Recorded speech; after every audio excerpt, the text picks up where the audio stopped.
Good afternoon to all the students. In this session, we are going to discuss a topic on attacks on RSA. Right. We have seen the RSA algorithm in the previous sessions. We have seen some examples on RSA also. And in today's session, we are going to discuss the attacks on RSA.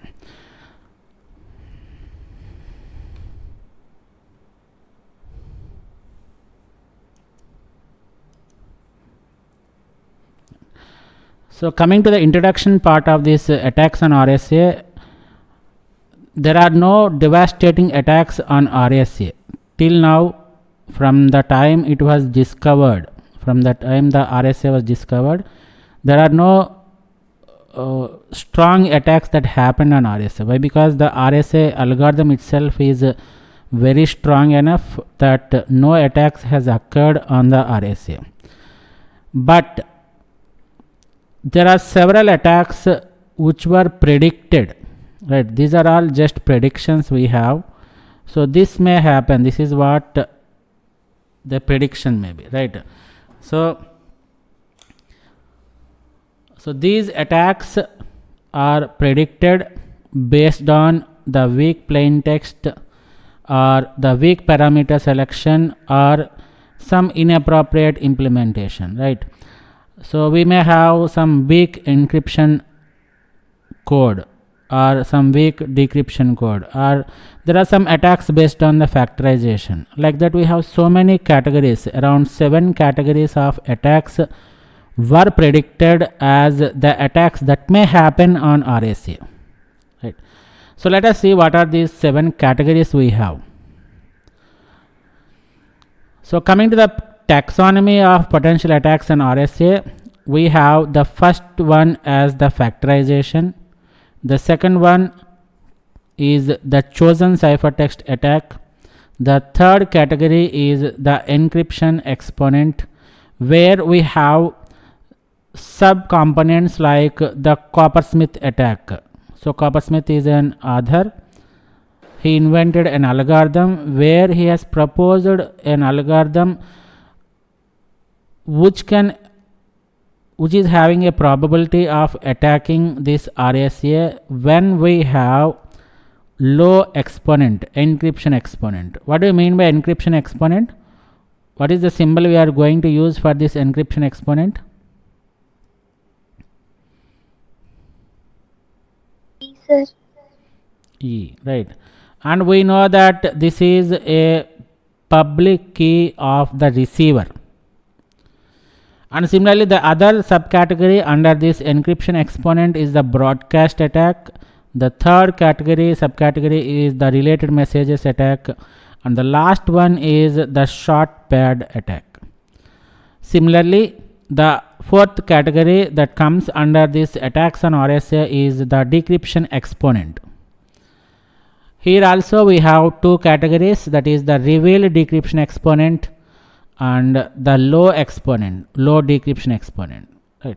So if you know what this particular terminology means, for example broadcast, you should have an idea on broadcast, and similarly you should have an idea on this related message, and by looking at this particular terminology you can identify what is going to happen, right? There is no need to by heart everything.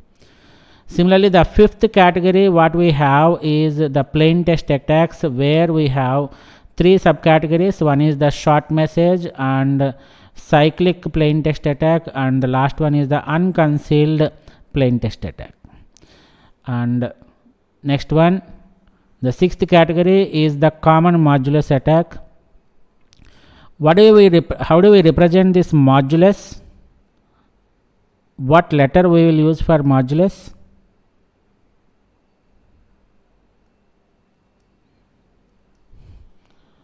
N, right? So what happens if you take a common modulus? What type of attack may happen? That is discussed under this common modulus attack.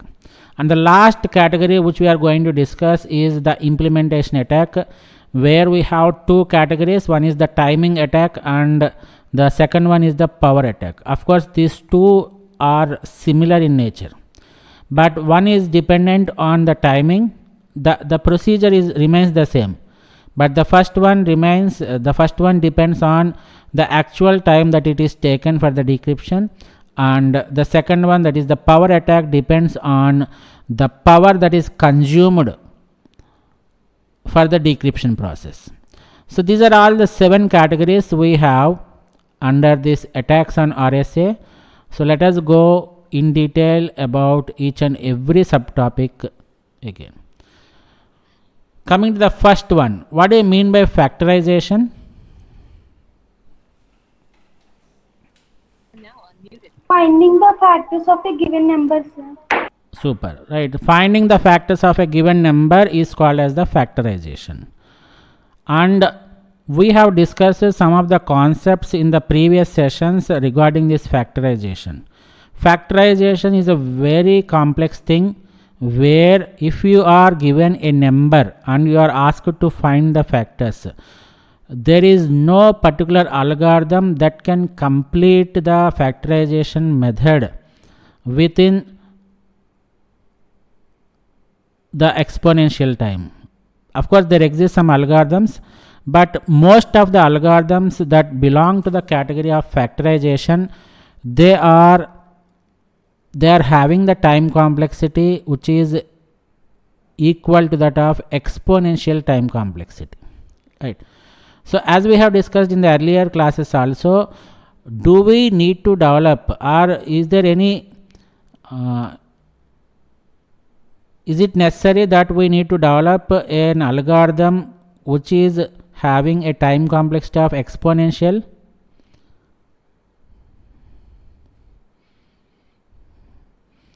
Are those algorithms useful in our daily life, which is having the time complexity of exponential? It is not, right? So they should not happen, right? So the algorithms what we are developing should not have the exponential time complexity. They should have the time complexity which may be the logarithmic, or which may be polynomial in nature, maybe sometimes the constant time complexity algorithms are required, but not the algorithms which are having the exponential time complexity, right? So the factorization is a very complex task, where it is one of the drawback, we can say that it is one of the drawback in the mathematical concepts.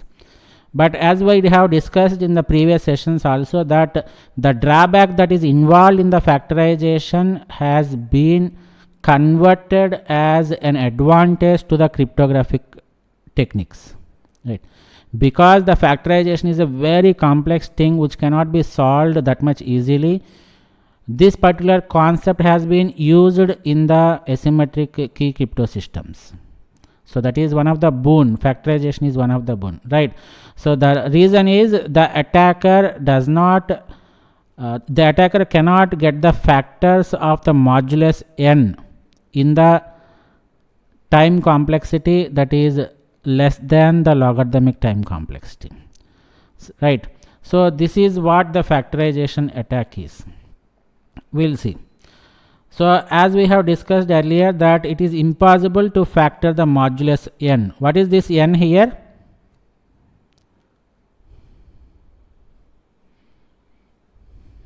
Modulus value, right? So you might have remember the concept of RSA. The first one is you have to select two prime numbers p and q which are very large in number, and then you have to calculate the value of n which is given by p multiplied with q. Again this n is also a very large number, and then you calculate the totient function of n, and you take the value of e within the range 1 less than e less than phi of n, and then you calculate the value of d. This is how the RSA algorithm is defined, right? Remember these things, right? So whenever the main concept here is the value of n. In the previous sessions also we have discussed that the values of p and q should be very large, such that it will end up in generating a value of n which is again a very large number. So it is almost, the n value should be around 300 decimal digits, which is almost equal to 1024 bits. So is it clear?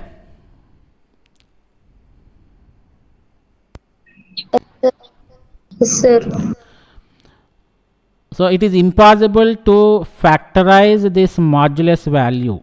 N cannot be factorized. Why? Because it is a very large number, which is almost 300 decimal digits or 1024 bits, right?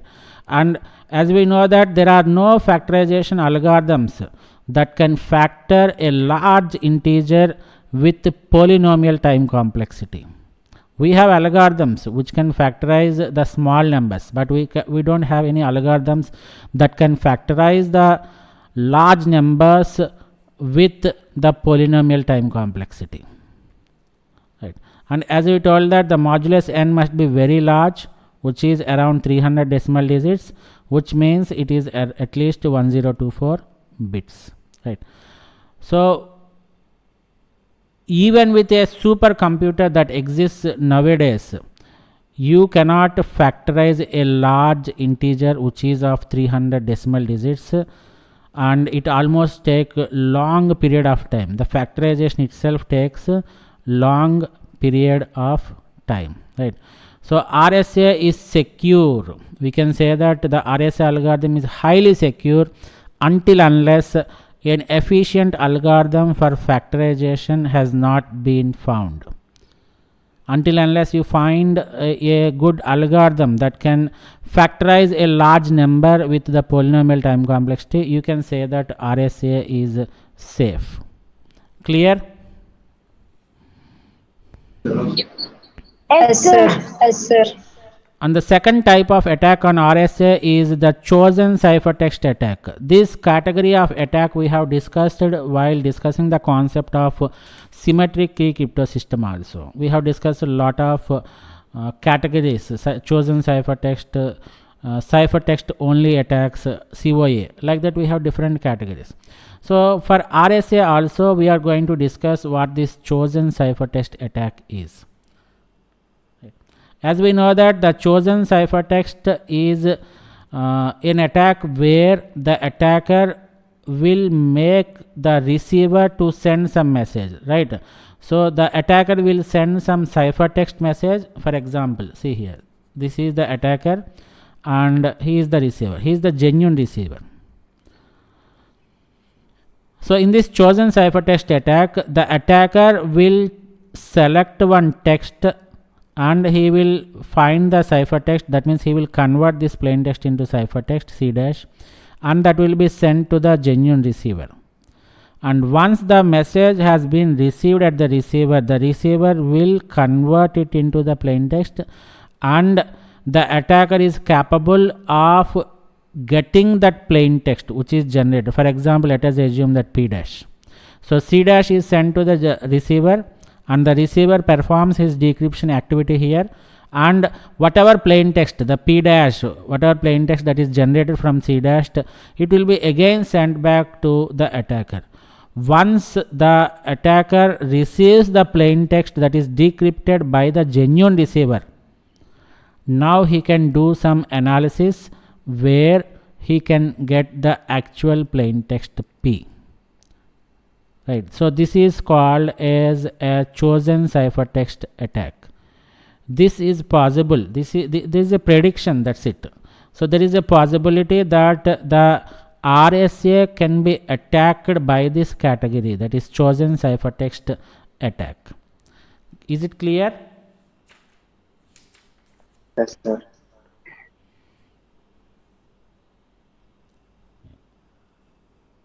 Yes, sir. Right. So let us see how this attacker is going to attack this RSA, right, by making use of this chosen ciphertext attack. Right. So we have three actors here. We know very well about these actors. The first one is the Alice. Alice is always considered to be the sender in our discussions, right? And who is the other actor? He is Bob. And what is Bob? He is the receiver. And we have another actor which is called as Eve, and she is the attacker. So these are the three parties, or these are the three actors we are going to consider for our explanation purpose, right? So this is Alice, and this is Bob, and this is Eve. So Alice is having a plain text P which needs to be sent to Bob. So by using the RSA algorithm, Alice converts the plain text to C, and then the C is transmitted to B, right? But in between this, Eve will do some malfunctions, and she tries to get what Alice has sent to the Bob. That means the main intention of Eve is to look at the plain text. She wants to get the plain text of Alice. Is it clear up to this scenario? Yes, sir. So initially the Alice is intended to send a plain text P to Bob, and she converts the plain text to the ciphertext C, and she sends it to Bob. And we know what is the role of this Bob. He will take the ciphertext and he will apply some decryption algorithms, and he will receive the plain text P. This is what we know, right? But the intention of Eve is to get the plain text P from A. But forget about the sender. We are not bothered about the sender. So we will attack the receiver only. In this case, what Eve will do is she interprets. The first step is she intercepts. That means whatever C that has been transmitted to the communication channel, that is attacked or that is received, intercepted, we call it as intercept, right? That is received by E. So she will keep one type of data, that is C. This is the first type of data. And then what E will do is, listen carefully, this is important. So she will choose a random integer x in Z n star. What is this Z n star? What is this Z n star?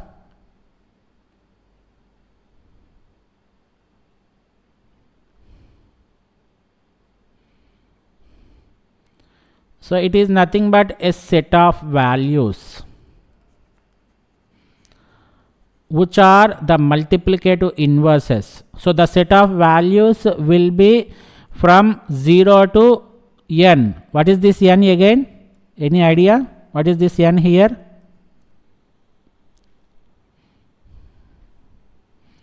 This is nothing but modulus value, which is calculated by using the RSA algorithm, which is nothing but n is given by p multiplied with q. So you are going to select a value from this set Zn star. Why we are taking this Zn star only? Why? Because n we have calculated, and Zn belongs to the set of values which are having only the multiplicative inverses. Why? Because star represents the multiplicative inverse. The reason why we are taking a value, that means why Eve is taking a value from this particular set, is because these set of values are the values from which even the Alice has taken. She cannot, even the Alice who is a genuine sender, she also needs to select a particular value from this set of values Zn star only. For example, assume that Alice has selected some 10, but Eve does not know that Alice has selected 10. So what she will do is, she will select a random number from this Zn star. That is the reason why we are considering this Zn star. So what Eve will do is, she will take a value x, from Zn star, and then she calculates this y. Y is nothing but this is the ciphertext that is generated by the plain text. So what is the plain text that is taken by Eve? It is X. What is the ciphertext that is generated by Eve? It is Y. Listen carefully. So how this Y is generated is, she has multiplied the C. How she, what is C? It is the ciphertext that is sent from Alice to Bob. She has multiplied this C with x power e mod n. So what is this e and n? Any idea?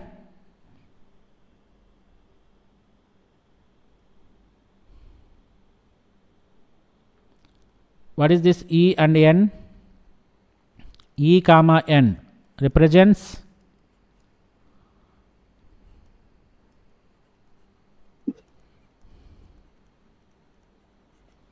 the public key of Bob, right?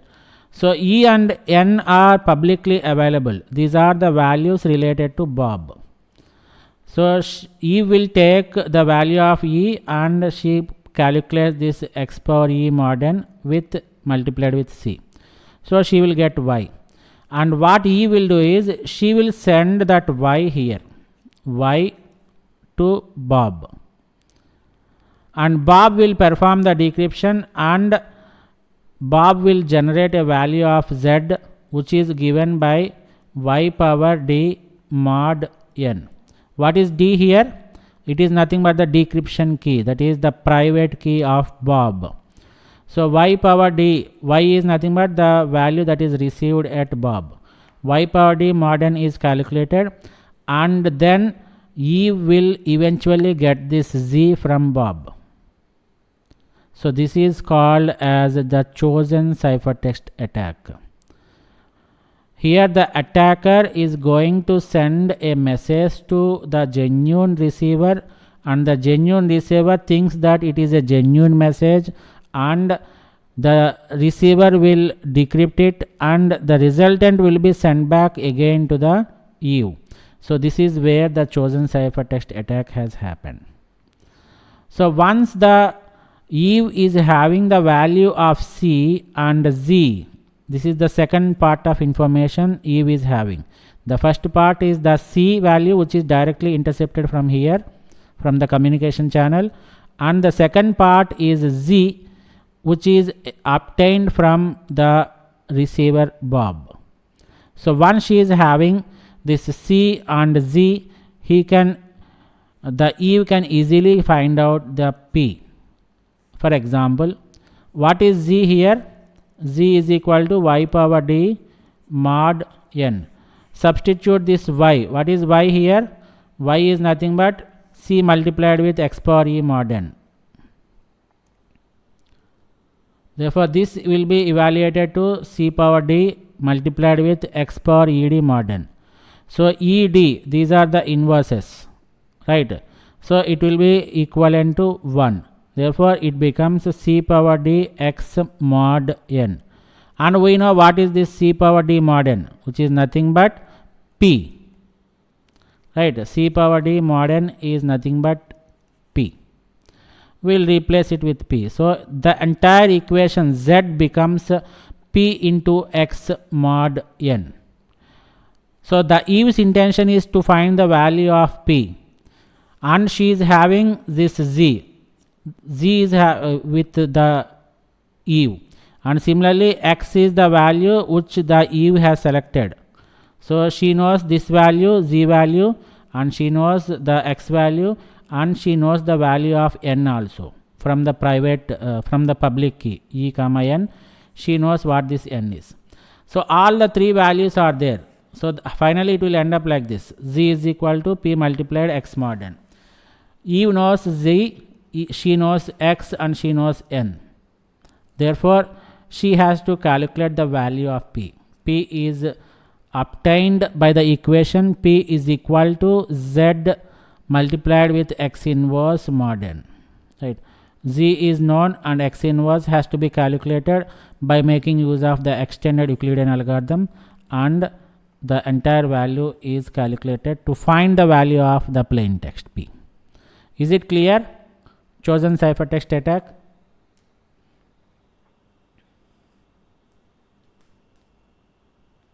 Yes, sir. And the third type of attack what we have under this RSA is the encryption exponent attack. How do you represent the encryption exponent attack? As you told that this is represented with a value of E. Right. Now tell me whether we need to select a small value of E or large value of E. What is your choice? Large value, sir. In general, we need to select a large value. Very good. But what happens here is when you take large value, it takes a lot of time to compute the value of D also. That means more and more computation power is needed. So you may get tempted as an end user, you may get tempted that what is the need of taking large value of E, so that lot of computational time, lot of computational resources are being wasted. So you may think that okay, we will go with a small value of E so that we can reduce the computations, right?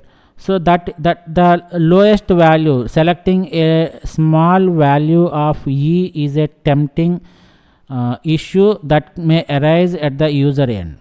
Why we are going to select this very small value of E? The main reason is in order to reduce the computational timing. So when you have small value of E, it is very easy to calculate D. So in order to reduce the computational time, we are going to select a low value for E. For example, let us assume that E has been selected as 3. This is just for an example, right? If you select the lowest value of E, then there may be a possibility that an attack may happen. So that attack has been proposed by Coppersmith. So that is called as the Coppersmith theorem attack. So he has proposed a theorem where he said that there can be a possibility that an attack may happen if you have the low encryption exponent.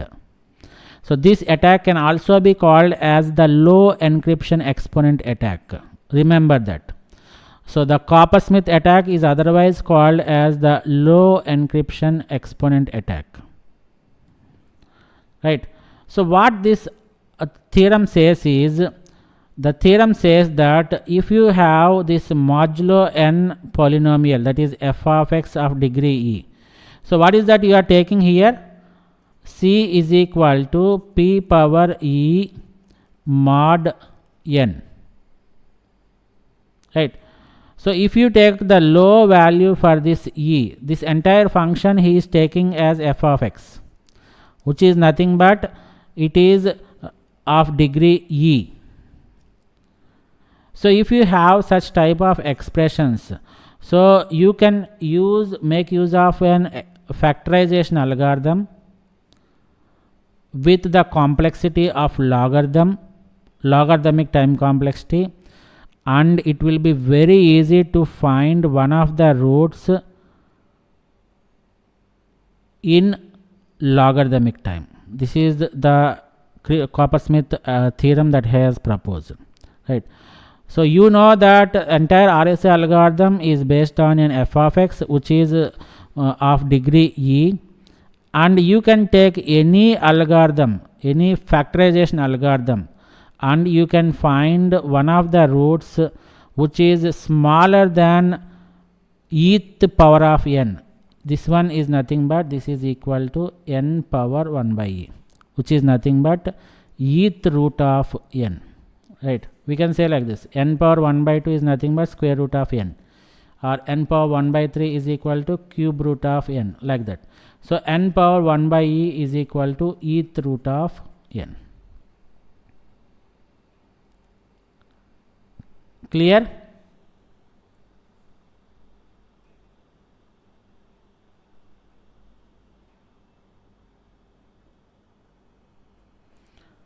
Is it clear?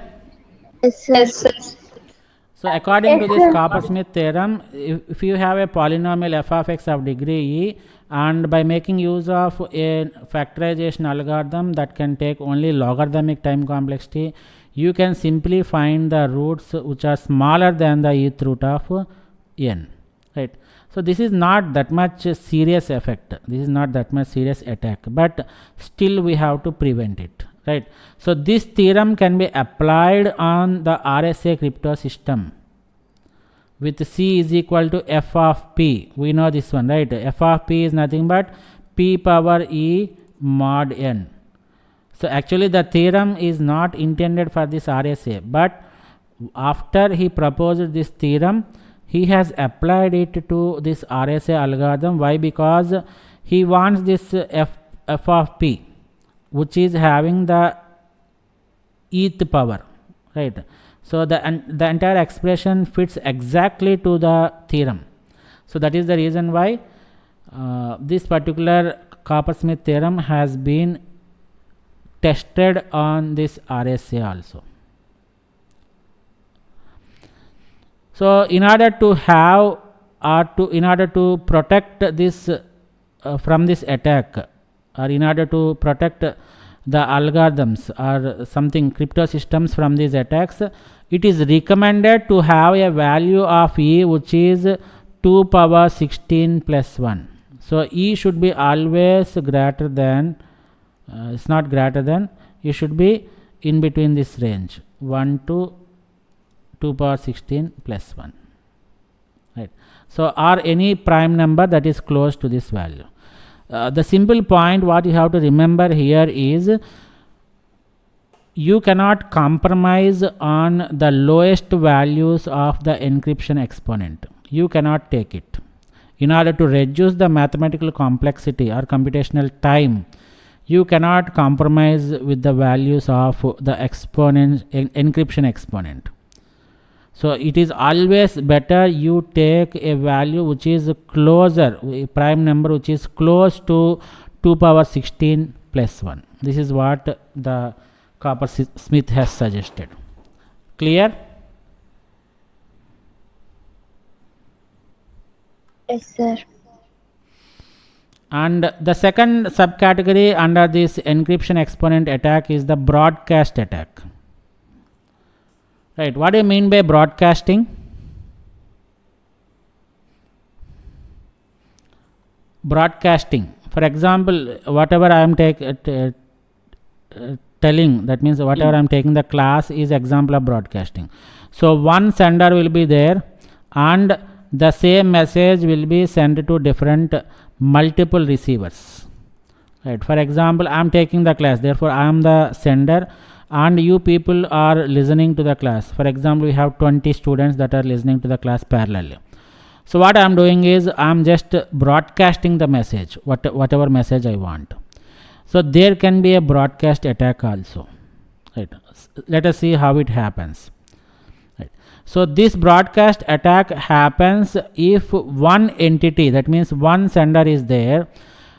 If the sender sends the same message to the group of recipients with low encryption exponent, let us take an example, e is equal to 3.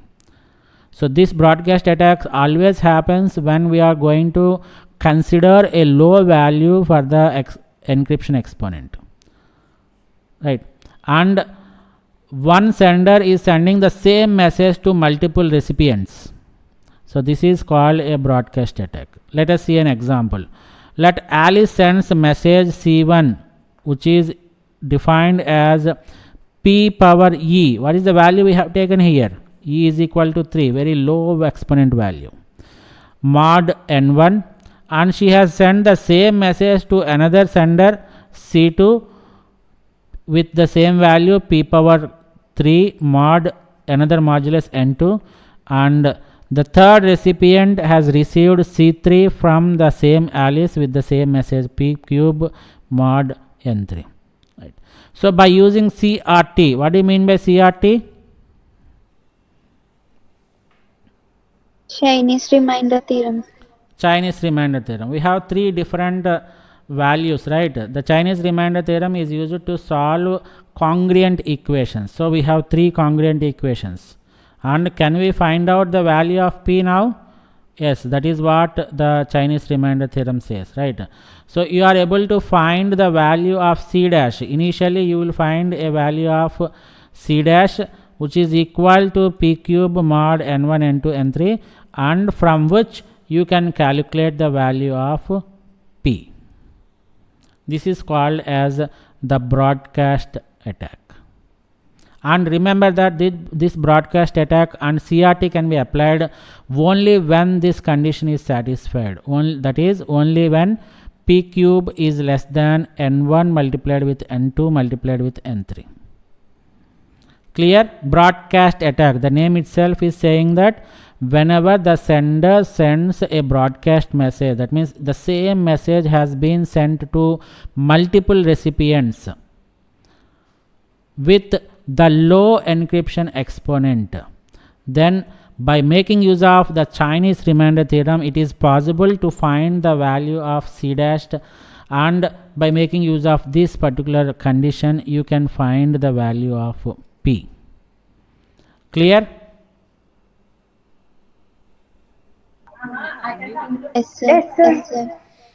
And the next attack which is under this same low encryption attack, that means low encryption exponent attack, we are defining another category which is called as related message attack. What do you understand by this term related message? Very simple. Related message attack means the messages are related. Let us see what happens. Let us take an example, right? And this was discovered by Franklin Ritter. And see here, Alice. Who is Alice? In our discussions, Alice is always the sender, right? And Bob is always my receiver. See here. So Alice encrypts two plain text P1 and P2. So she wants to send two messages to Bob. One is P1 and another one is P2. And she encrypts this P1 to C1 and P2 to C2 with the encryption standard, with the encryption exponent 3. So remember that all this we are discussing, whatever we have discussed, that is the Coppersmith attack or the broadcast attack or the related message attack, they come under the category of the encryption exponent attack. That means we are going to take the exponent value, encryption exponent E value, which is low, right? So she has converted the plain text P1 to C1 using the encryption exponent 3. Similarly, she has converted the plain text P2 to C2 using the same encryption component exponent, which is 3, right? And this plain text P1 and P2 has been transmitted to the receiver. Once Eve has been intercepted, assume that Eve has intercepted both C1 and C2. Right. And remember that this P1 and P2 are linearly relational. That means they are somewhat closer in nature. There exists a linear relationship between this plain text 1 and plain text 2. So you can define the relationship between this P1 and P2 with a linear function. Whenever the plain text has a linear function, the ciphertext also has the linear functionality, right? So once the Eve, which is an attacker, gets this C1 and C2, and she knows that C1 and C2 are having a linear relationship between them, she can easily find out the values of P1 and P2 from this C1 and C2. Why? Because cracking up the linear functionality is a somewhat simpler task, right? So they can have they can crack the things within feasible computation time. This is what happens in this related message attack. So the concept here you have to remember is the Alice, which is a genuine sender, she wants to send P1 and P2 messages to Bob, which is a genuine receiver, and that P1 and P2 are linearly related to each other. They have a very minor changes between the P1 and P2. So they can be expressed with the linear functionality. When P1 and P2 are expressed with linear functionality, and when they are converted into C1 and C2 with a very low exponent, if you have a very large exponent, then the linear relationship between this C1 and C2 does not exist. But since we are taking a low value of this exponent, the linearity between this P1 and P2 remains same in the C1 and C2. So Eve, when she gets this C1 and C2 and she knows that C1 and C2 are linearly related, she can apply some mathematical functions to get the plaintext P1 and P2. So this is the concept of related message attack. All this happened because of this low exponent component. Encryption exponent is very low. That is why this attack has been happened. Clear?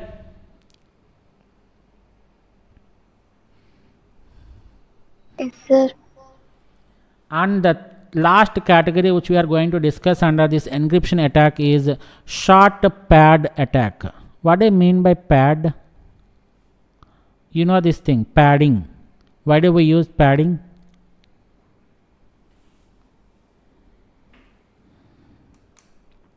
What is padding actually? Adding of bits, sir. Super. Adding of some extra bits, right? Unnecessary bits. We can say that unnecessary bits or extra bits. Why do we use this padding?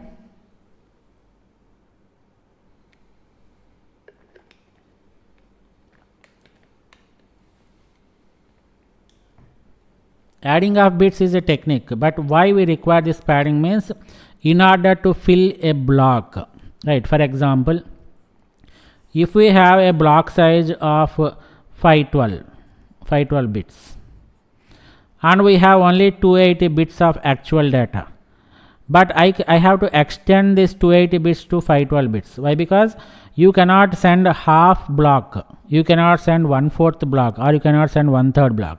So in order to make it a full block of 512 bits, 512 minus 280, so whatever value you get, the remaining bits will be filled with some dummy data. So that is called as padding. And while discussing the concepts of RSA, I told that RSA is a block cipher technique.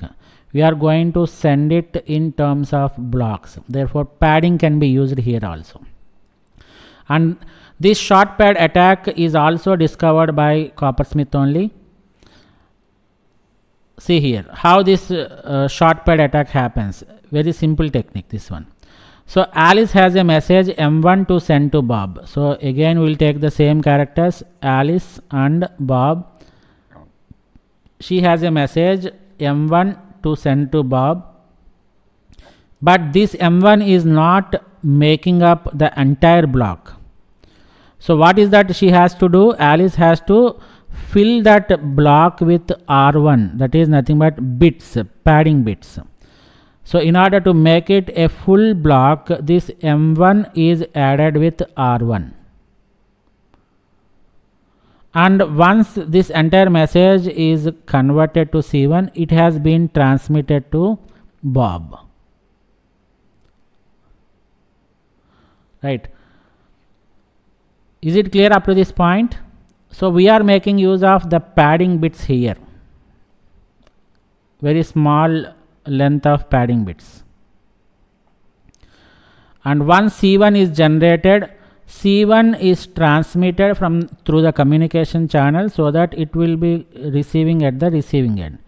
But what Eve has done here is, Eve will completely remove this message and keep it with her. She intercepts and she removes it from the communication channel. Now what Bob will do? He will complain to the Alice. He will request it again.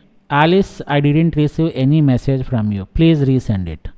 So what Alice will do right now is she has the same message M1, but this time she is not using this R1. R1 is nothing but bits which is used for padding. This time she will combine this M1 with R2, which is nothing but another set of padding bits, and she will generate C2 here. Again this C2 has been transmitted here through communication channel. Now what E will do is she will again take this C2 from the communication channel, and Eve is having C1 and C2 right now, and she is very well aware that this both C1 and C2 are generated from the same message M1 but with different bits R1 and R2. Am I right or not?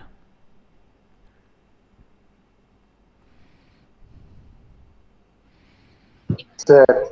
Yes, So sir. initially C1 was developed using this M1 combined with a very small bits of padding bits R1, and the same message has been padded with another set of padded bits, that is R2, and she generates C2.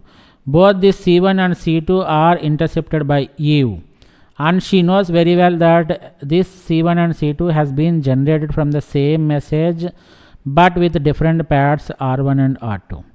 And since this R1 and R2 are very small bits, are very short in range, there is a probability that M1 can be recovered by E. This all happened because of these short pads R1 and R2. Is it clear? As I told that these are all the things that are predicted. They are just predictions. So if this happens, that means if some short pads has been used for filling up the blocks, so this type of attack may happen. This is all the prediction. Is it clear up to this point?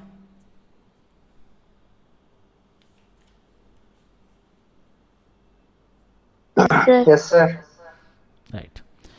Now coming to the fourth category, we are done with the third category. We have completed the factorization technique, and then we have gone through the chosen ciphertext attack, and then we have gone through the third category, that is attacks on encryption exponent, and we have seen 4 different subcategories under it. Now coming to the fourth category, that is attacks on RSA, that is decryption attack. Right. So this is nothing but decryption exponent attack. Under this we have 2 categories. One is the revealed decryption exponent, and the second one is the low decryption exponent. So what do you mean by revealed decryption exponent? Revealing, what do you mean by revealing? Is nothing but that is compromised. That means what do you represent? How do you represent this decryption exponent? What is the letter that we are going to use? It is D. Right? Yes, sir. Actually this D is public key or private key?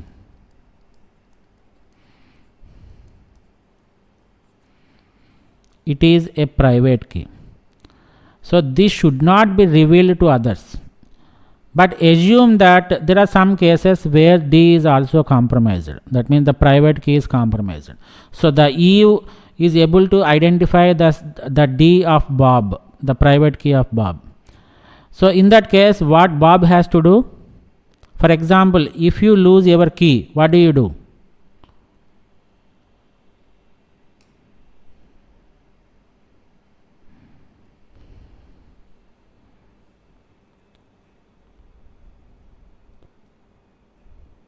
If you lose your key, what do you do?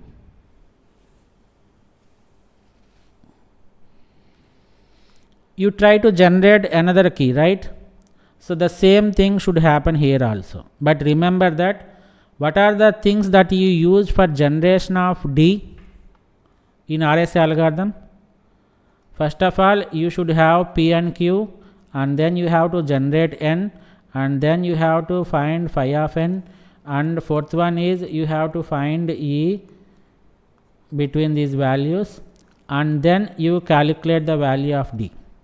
This was discussed in the previous session. But what happens if D is compromised?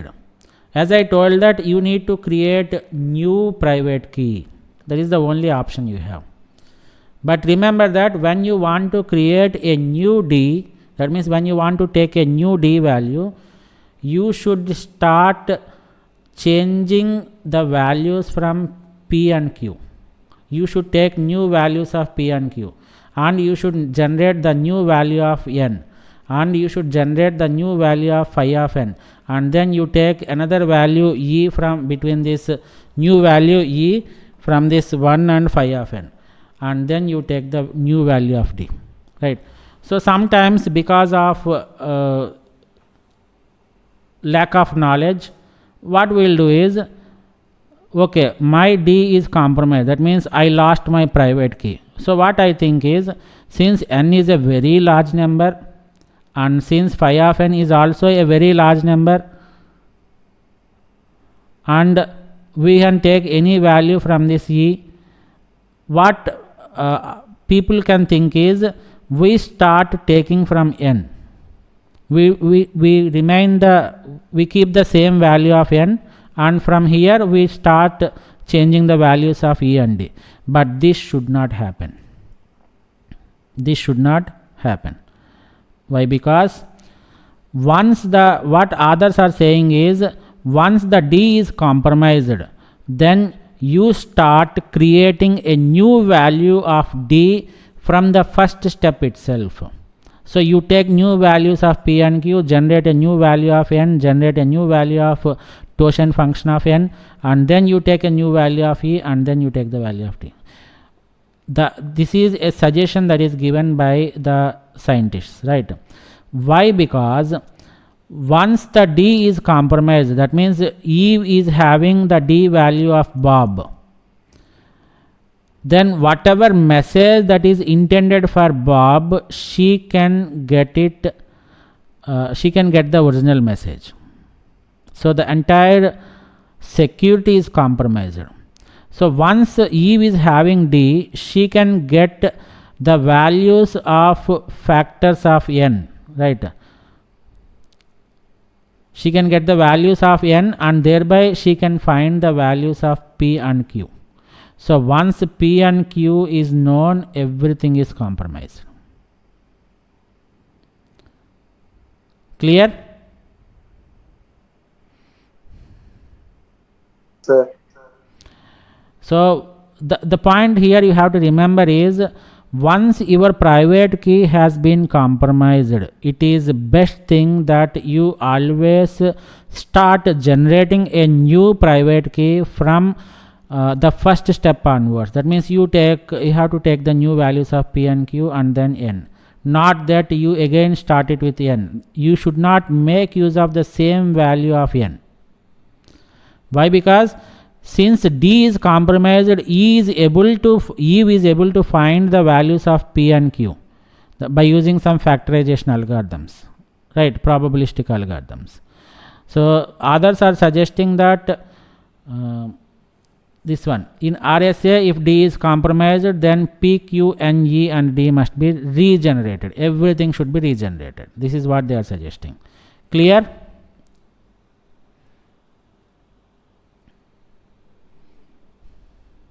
Yes, sir.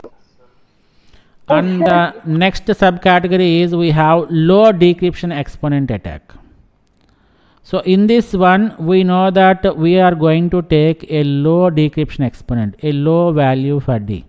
So what value is actually fitted for this D in order to have a highest security?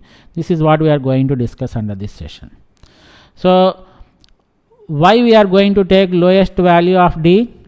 As we have discussed in the earlier session, that lowest encryption attack, exponent attack, we will take the lowest values of E in order to reduce the complexity of the computations, or in order to reduce the computational time.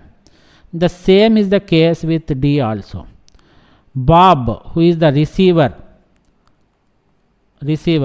he wants to have the lowest value of D, small private key, in order to reduce the computation time, or in order to increase the decryption process, increase the speed of the decryption process. So Bob always tries to have a lowest value of D, but this should not happen. This will compromise the entire security of the system. This will completely breach the security, right? So never ever take a low value of D. And Wiener, he is the scientist, showed that if D value is less than 1/3 of 4th root of n, a special type of attack based on continuous fraction can risk the security of the RSA. So if you take a value D which is less than 4th root of n by 3, then there is a possibility that your system, your RSA crypto system may be attacked, right? So in order to have a good RSA crypto system, it is recommended to select the value of D which is greater than or equal to 1/3 of 4th root of n. It should be greater than or equal to. So once you select this D value above this 4th root of n by 3, then it can prevent the low and decryption exponent attack. Clear?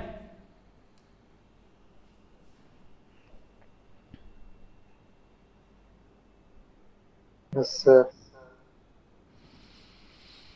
And the next category of attack which we are going to discuss is the plain text attacks.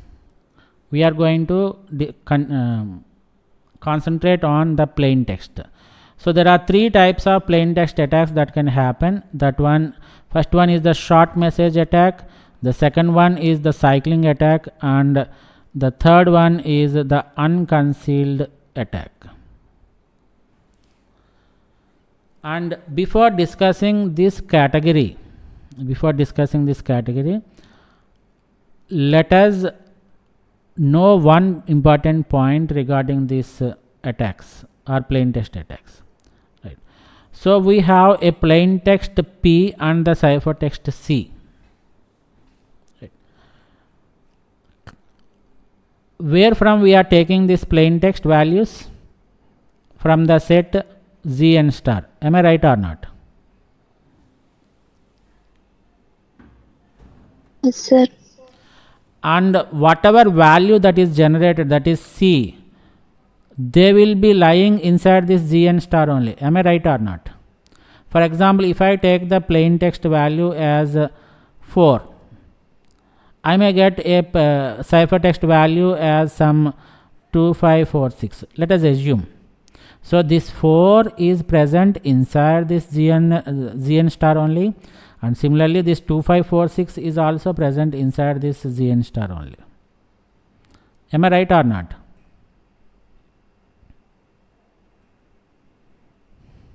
Yes, sir. Yes, sir.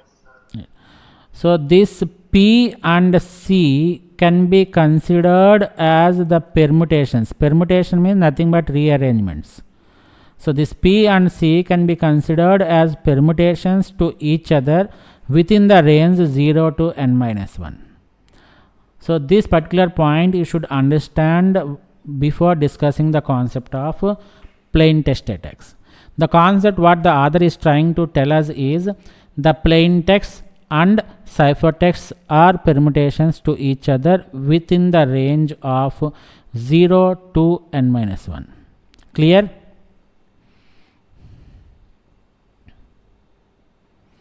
Yes, sir.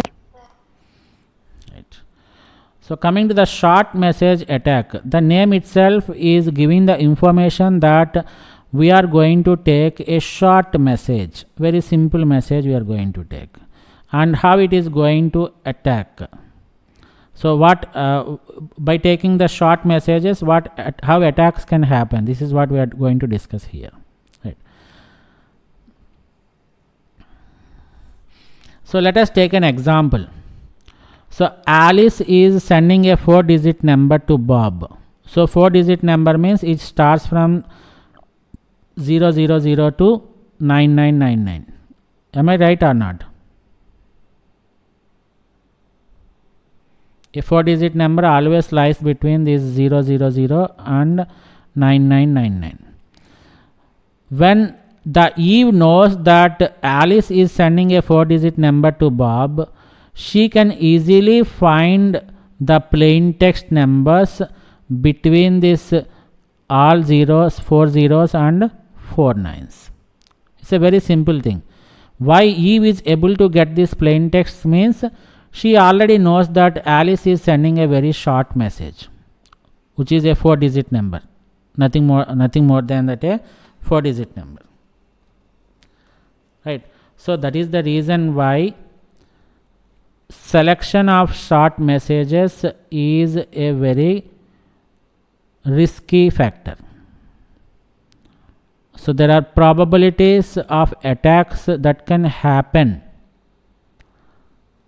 if we select a small plain text or if we select short messages. Right? Clear?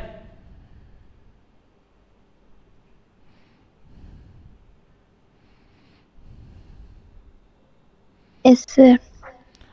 So what is the solution? How can we prevent these short message attacks? Means you have to make these short messages as long messages. So how can you convert a short message into long message? It is nothing but by making use of padding. Right. So whatever message you have, original message, you will try to increase the size of that particular message by padding it with random bits. Right. For example, let me take 1 2 3 4 is my message. Is it a 4-digit number or not? Yes, So sir. instead of sending this 1 2 3 4, I will pad some random bits before and after this 1 2 3 4. For example, let me take 3 6 7 and 8 9 2. Three digits before and 3 digits after. And I will send this message. So the attacker Eve will not have any idea that is it the message from 6712 is the actual message, or 4892 is the actual message, or 3489 is the actual message. The Eve will get confused. So in order to protect our message from these short message attacks, it is better you always pad the messages with random bits before encryption, and that method is called as OAEP. Right. I'll tell you what is this OAEP. This is the last topic we have in RSA. Is it clear?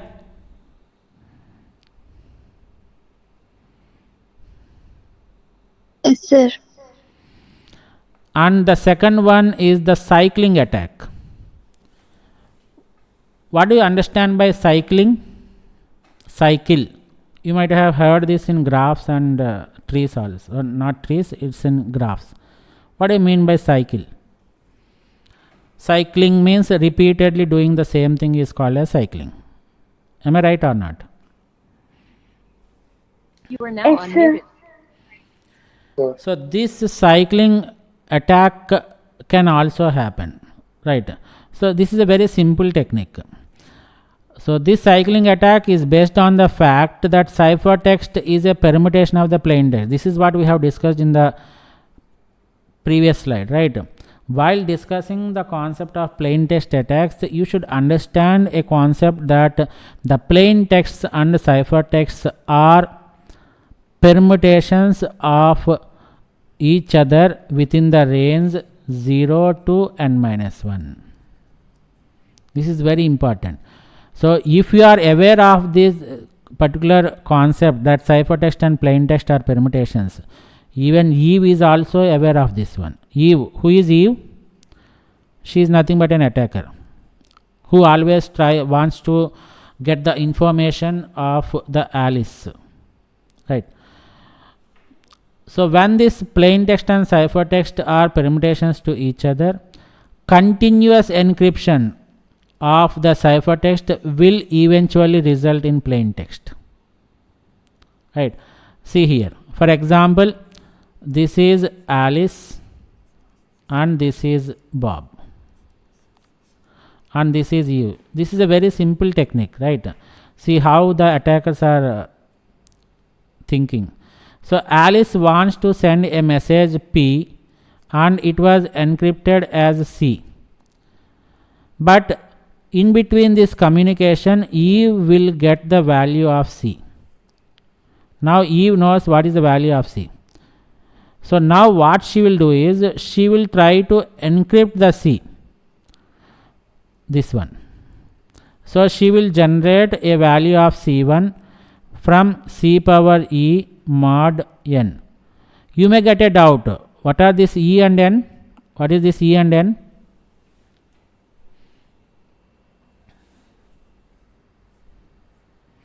You are now What is E? Keys. What is? Yeah, super. It is a public key, right? E and N are public key of Bob. Therefore, it is publicly available. So Eve can also get the values of E and N related to Bob, and she tries to find C1. Again, she tries to find C2 with C1. Like this, she will continuously generate the ciphertext, right? So you may get a doubt at one point. What happens here is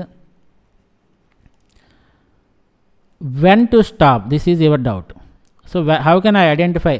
You are continuously generating the ciphertexts, but out of all these ciphertexts, which ciphertext is the plain text? This is what you doubt. The concept here is when to stop. When can you identify that the plain text is so and so? This is when the ciphertext that is generated at this particular point, that is C1 to CK. These are all the ciphertexts, right? So when these ciphertexts are generated at one point of time, this C values may be equivalent to C. For example, assume that C10 is equal to C.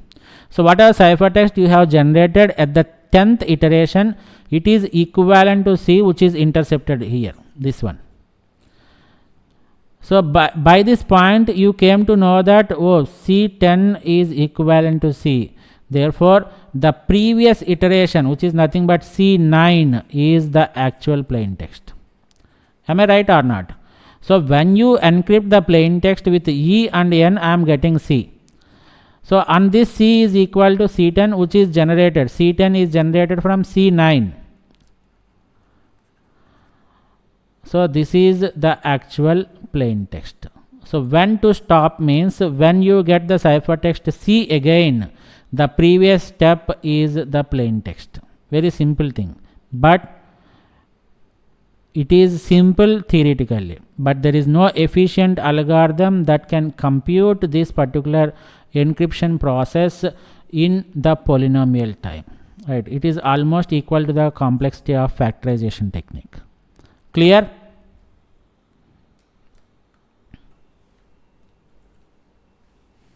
You are now Yes, unmuted. sir. Okay. What is the next technique you have?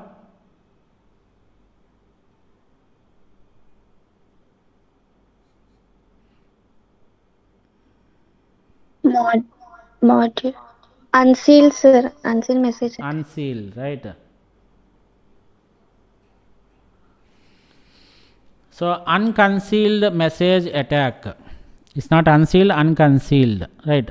What do you mean by this unconcealed? Means it is a message which can encrypt itself. An unconcealed message is a message that encrypts to itself. That means, for example, if I have a message 00, if I encrypt it, I will get it as same thing. So we have some messages, the plain text, which are which encrypts to itself. So those messages we call them as unconcealed messages.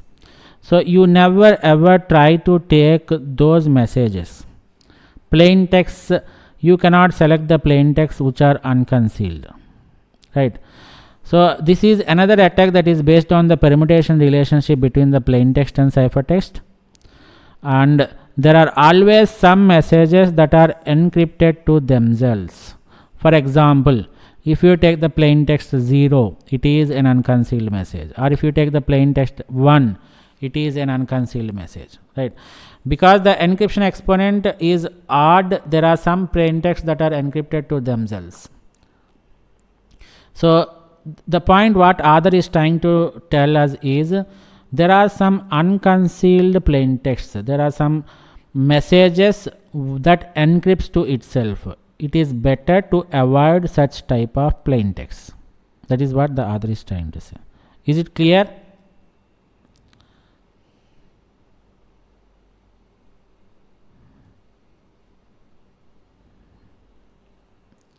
Clear?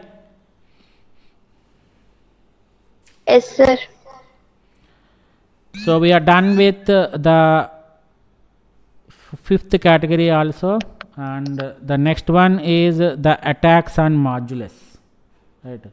So we have only one thing that we need to discuss under this, that is the common modulus attack. So what do you understand by this term common modulus attack? Common modulus. So what do you represent with the modulus? How do you represent it? It is n, right? You are now on. So common modulus means common n value. So this particular attack happens when we are considering a community of users who can transmit messages from one place to another place. That means who are able to communicate. For example, let us take your class. Your class consists of 25 students. And if you consider the entire 25 students as a community, and you people can communicate with one another. This is a scenario which you are going to explain, right? And the point what author tries to say here is, if one person wants to send a message to another person, for example, this is our community, assume that there are 25 students here. So if roll number 1 wants to communicate a message to roll number 2, what is that 1 has to use? The entity has to use the encryption exponent of 2. Am I right or not? You are now Yes, unmuted. Similarly, D has to use the decryption component of 2. And assume that there is another party, 3. If she wants to communicate with 1, she has to use the encryption exponent of 1. And at the decryption side, she has to use D1, decryption component of 1. Right? So this is, this is good until up to this point. But whenever we have a common modulus for the entire community, right, in general, we should have different n values for different parties. This is what is very important point. But let us assume that you 25 people has came to an agreement, and you have asked me, myself, I am a trusted party. Let me take it as a third party trusted party. And you people have requested me to generate a value of n and send it to all the 25 students. Okay. So I have taken the responsibility of generating a common value of n, but 25 different pairs. E1, D1 is for roll number 1, E2, D2 is for roll number 2, and similarly E3, D3 and E25, D25 is for roll number 25. So I have generated, the trusted party have generated different encryption and decryption exponents for all the 25 entities in the community. But what the trusted party has done is, he has taken only one value of n. So from this single value of n, so if this is n, the p and q remains the same. So he has taken only single p, single q, and he has generated single n. And from this n value, he has calculated phi of n, and he has generated different values of E1, D1, E2, D2, and so on up to E25, D25. So up to here everything is fine, but the trusted party has used a single value of n, that is the common modulus has been used, which is not at all acceptable. Is it clear?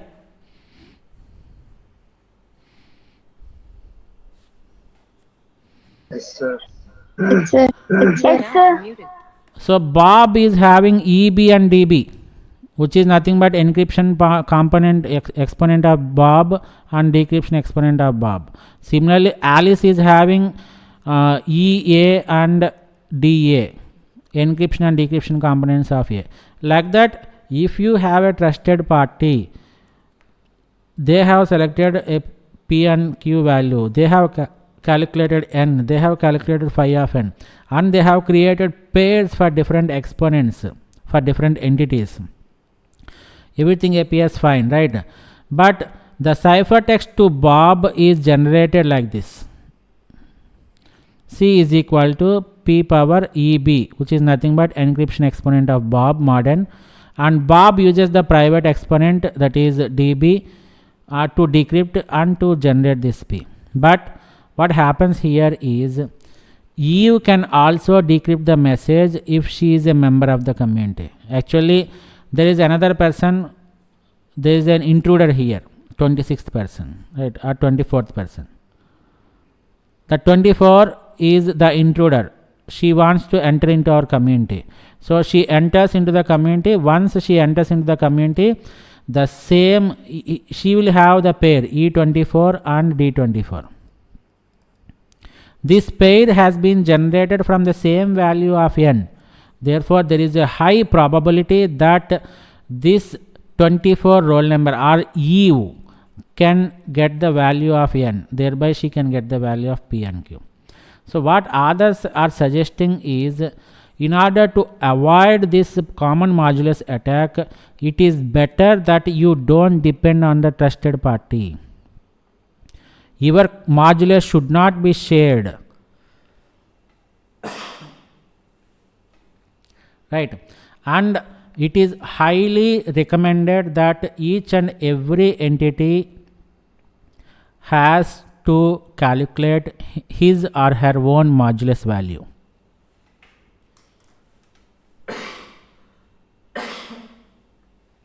Clear? You are now unmuted.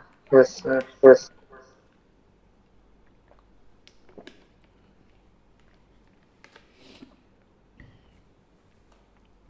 Now,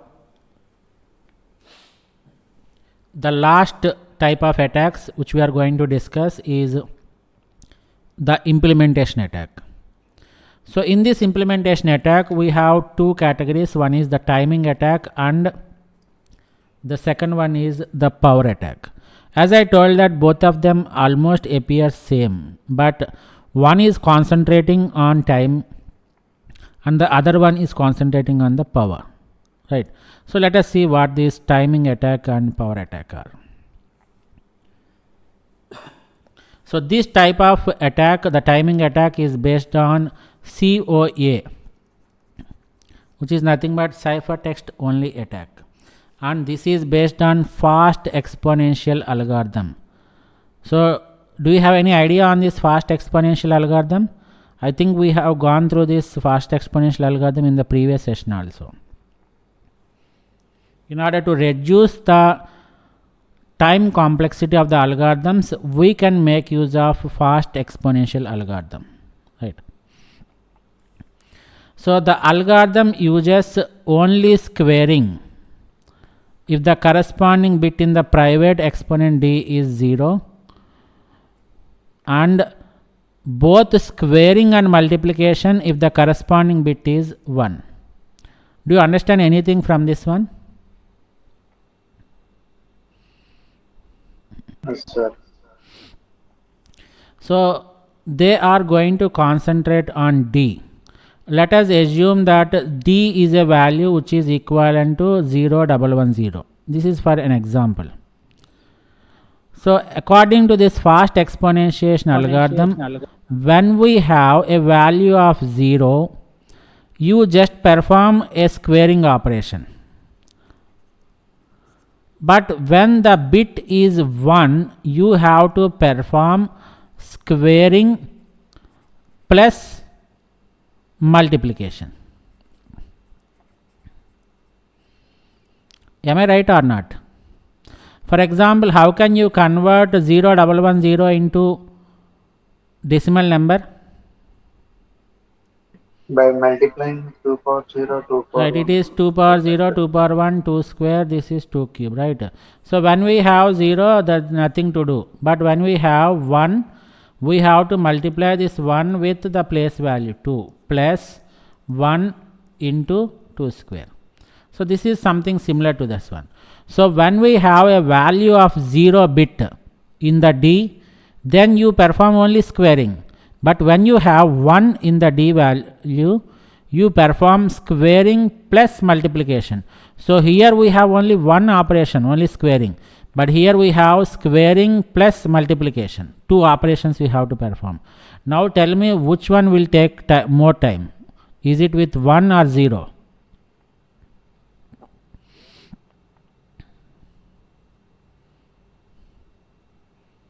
Which one will take more time? 1, sir. So when we have 0, we are just going to do only squaring operation. But when we have 1, we are going to perform the squaring in addition to the multiplication. So when we have 1, it is going to take more time for decryption. Am I right or not? And when we have 0, it is going to take less time for decryption.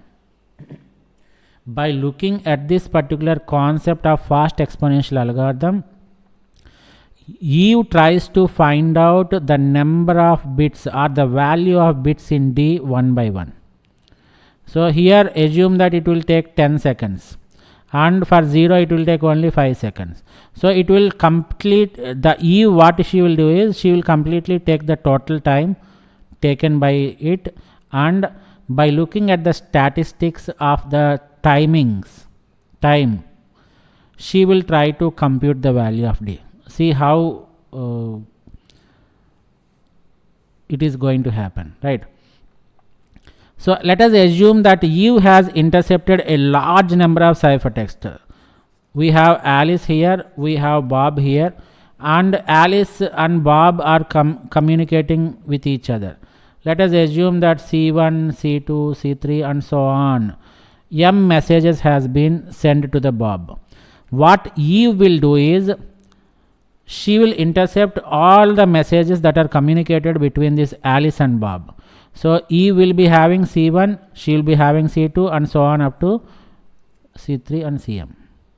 Everything is there with the Eve, ciphertext only.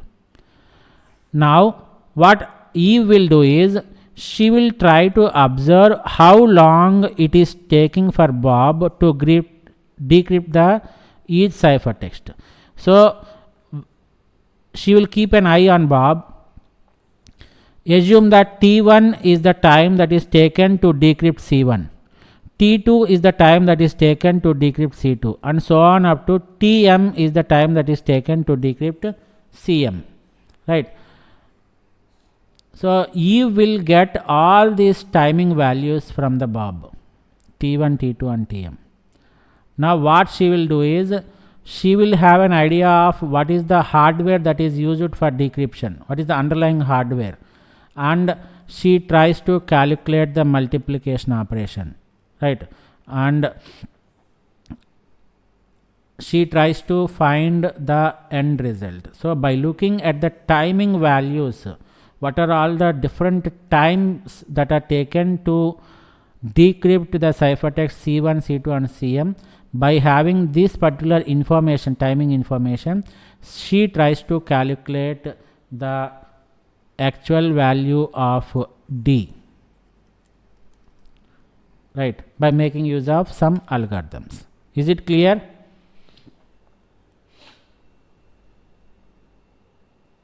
Yes, sir. Right. So how can we stop this timing attack? So what is the idea behind this Eve? She has an idea about this exponentiation algorithm, fast exponentiation algorithm, saying that 0 takes less time for decryption and 1 takes more time for decryption. So because of the difference of times used for the decryption of 0 and 1, Eve is able to get the value of D. So in order to stop this, what we have to do? We have to make this 0 happen and 1 decryption of 0 and 1 happen at the same time. They take same timings. So if we are able to make the operations in such a way that 0 is decrypted with in x time, similarly 1 is also decrypted with x time, then you are able to solve this timing attack, right? So for this purpose, what the author is saying is, you have to add random delays to the exponentiation to make each exponentiation take the same amount of time. So you just add some delays in the exponentiation, right? So when we add some random delays, decryption of 0 takes the same time as that of decryption of 1. They are both are going to take the same time. So since there is no difference of time between this 0 and 1 decryption, it remains the timing attack can be stopped. Clear? So the first solution is by adding random delays, and the second solution is the reversed recommended for blinding effect, blinding, right? So the idea behind this blinding is to multiply the ciphertext by a random number before decryption. Very simple technique. Before decryption with the actual decryption exponent, you have to take a random number r between 1 and n minus 1, and you calculate this c1 with c multiplied with r power e mod n. What is this e?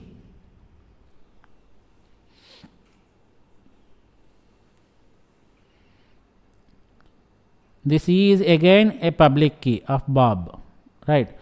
And calculate p1 from this c1 using this c1 power d mod n, and then finally you calculate p with p1 r inverse mod n.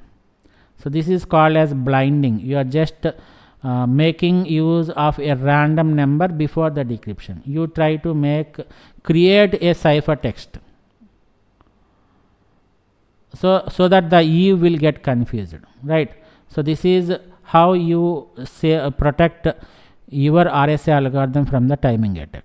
The first one is by making use of random delays, and the second one is by making use of a technique called blinding, where you will use the multiply the ciphertext by a random number before decryption itself in order to confuse the attacker. Clear? Yes, sir. And the last one is the power attack. It is similar to that of a timing attack. We have already discussed it, but this time Eve is not going to concentrate on the timing required for decryption of zeros and ones. Why? Because now she is interested to measure the power consumed during decryption. How much power is consumed to decrypt C1? How much power is consumed to decrypt C2? Let us assume that P1, this is P2, and P3 is the power consumed to decrypt C3, ciphertext C3. So you will get all these values of P1, P2, P3 and so on up to Pm, and she tries to do some mathematical operations, and she tries to find the value of D. That is what the power attack is. Clear? The same principle which is used for the timing attack is used in this power attack also. Nothing different.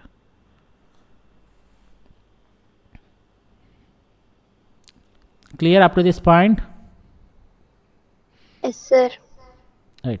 So power is consumed more in one iteration that involves squaring and multiplication, and then power is only squaring operation, right? As we have the same thing. So for one we have squaring and multiplication. So more time is required. More time.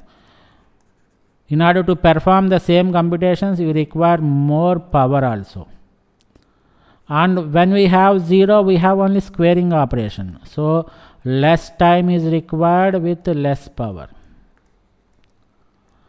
So that is the reason why, in order to avoid this power attack, what we are going to do, we are going to use the same type of solutions which you have discussed for the timing.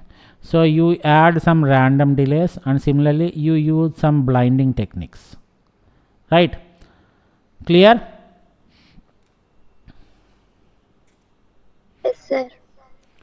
So that's all for today's session, and in today's session we have discussed the various attacks that can happen on RSA. We have discussed 7 different categories of attacks, that is factorization, chosen ciphertext, encryption exponent. Under this encryption exponent we have discussed Coppersmith algorithm, broadcast related messages, and shortpad algorithm. And another category is the decryption exponent, where we have discussed the revealed decryption exponent and low decryption exponent. And coming to the plain text attacks, we have seen how the short message attack can happen, how the cyclic attack can happen, and how the unconcealed message attack can happen. And finally we have ended up our discussion with the common modulus attack and the implementation attacks with the discussion on the timing and power attack. So all these things completes the concept of attacks and RSA. So that's all for today's session. Thank you one and all for joining the session.